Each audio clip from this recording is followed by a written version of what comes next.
মরণোত্তর পুরস্কার দেওয়ার চাইতে জীবিত অবস্থায় পুরস্কার পেলে সেটি হবে সবথেকে আনন্দের।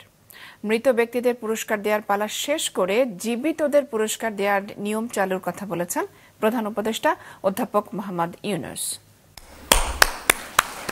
জাতীয় পর্যায়ে গৌরবোজ্জ্বল ও কৃতিত্বপূর্ণ অবদানের স্বীকৃতি হিসেবে 7 বিশিষ্ট ব্যক্তিকে দেশের সর্বোচ্চ জাতীয় বেসামরিক পুরস্কার স্বাধীনতা পুরস্কার 2025-এ ভূষিত করা হয়েছে, যাদের মধ্যে মরণোত্তর 6 জনের পরিবারের হাতে পুরস্কার তুলে দেন অন্তর্বর্তী সরকারের প্রধান উপদেষ্টা ডক্টর মোহাম্মদ ইউনূস।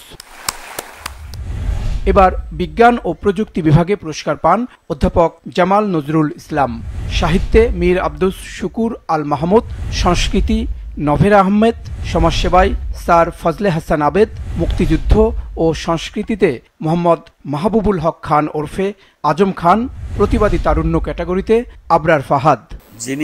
যাকে আমরা সম্মান দেখাচ্ছি তিনি আমাদের সঙ্গে নেই। আমরা যেন আগামীতে এটা একটা নিয়ম করতে পারি যে যাদের মরণোত্তর দেওয়ার তাদের পালা শেষ করে দিয়ে পর থেকে শুধু জীবিত অবস্থায় যারা আছেন তাদেরকে আমরা পুরস্কার দিই, তাদের প্রতি সম্মানটা আমরা দিই। তাদের কথা তাদের জীবদ্দশায় আমরা স্মরণ করতে না পারলে আমরা একটা অকৃতজ্ঞ জাতি হিসেবে চিহ্নিত হয়ে যাব।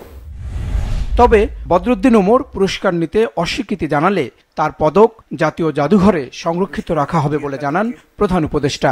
অধ্যাপক ইউনূস বলেন, আজকের এই দিনে পাক হানাদার বাহিনী বাংলাদেশের নিরস্ত্র ঘুমন্ত মানুষের উপর নৃশংসতম হত্যাযজ্ঞ চালিয়েছিল।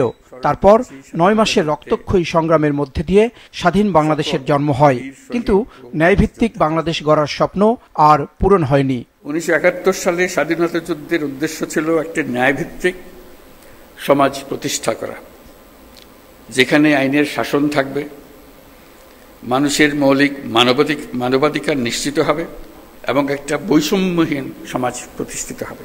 কিন্তু স্বাধীন বাংলাদেশে এখনো ন্যায়ভিত্তিক সমাজ প্রতিষ্ঠা করা যায়নি। জুলাই আন্দোলনে শহীদদের কথাও স্মরণ করেন প্রধান উপদেষ্টা, জানান তাদের কারণেই এখনকার নতুন বাংলাদেশ। তাদের আত্মত্যাগের কারণে আমরা একটা নতুন বাংলাদেশ গড়ার স্বপ্ন দেখার সুযোগ পেয়েছি। এই সুযোগ আমরা কোনো ক্রমেই বৃথা হতে দেব না। বিভিন্ন ক্ষেত্রে অবদানের জন্য পাওয়া গুণীজনদের দেয়া এই পুরস্কার তরুণদের মধ্যে অনুপ্রেরণা ছড়িয়ে দেবে বলেও জানান প্রধান উপদেষ্টা।